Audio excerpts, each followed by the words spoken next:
Hello friends, welcome back to my channel. So today I am here with a new video which will show you how to use the count function, how to use the countif function and the countifs function in Excel. So let us begin. We will start with the count function first. So I have a table here with me where I have the employee ID, I have the employee name, I have the gender, and I have the branch name, right? So we want to find out the total number of employees in this particular organization. So how do we do that? We will use the count function for that. So I will begin with an equal to sign. So if you want to start any function in Excel, you have to begin with an equal to sign. So I will say equal and I will use my function, which is the count function. Now, as you can see what it does, it counts the number of cells in a range that contains numbers, right? So I will press the tab key.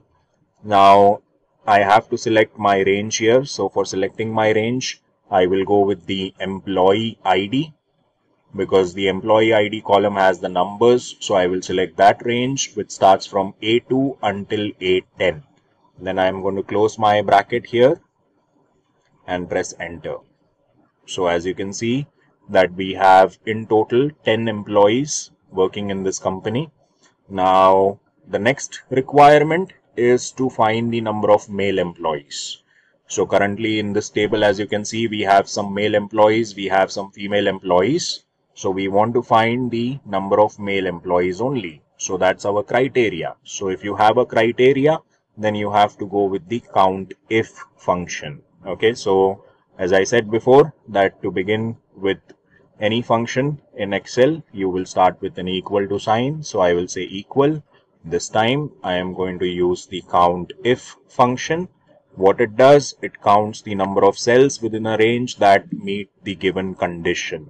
So you can specify a condition here, and our condition is that we want to just get the count of the male employees. So I will press the tab key here. Now it is asking me to select my range. So my range will be the gender column, which starts from C2 until C10. That's C11. Now I will press comma. Now my criteria. So my criteria is male. So I will use the double quotation here and I will type M, close this and then close your bracket. Now if I press enter, you can see that in total we have 5 male employees. Right now the third requirement we have here is to find the number of male employees in Sydney branch. So we have 2 branches here, we have Sydney and Melbourne. So we want to find how many male employees are working in the Sydney branch, right?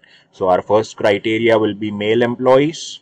The second criteria will be the Sydney branch. So to implement multiple criterias, you will have to go with the countifs function. So how do we do that? We will start with an equal to sign again. This time I will say countifs. Okay, so here again it counts the number of cells specified by a given set of conditions or criteria. So you can specify multiple criterias here. You can have multiple conditions, right? So I'll press the tab key. Now it is asking me to select my criteria range 1. So criteria range 1 would be this one, which is the gender. And from here, I will have to filter out only the male employees, right? Then, comma, my criteria range 2 will be the branch here, which starts from D2 until D11. And this time, I want to know how many male employees are working in the Sydney branch. So for that, I will type Sydney and then close my bracket here and press enter. So we have 4 employees, 4 male employees that are working in the Sydney branch. So I hope that this video has been informative for you. Please do subscribe to my channel, share this video with your friends, and see you in the next one. Thank you.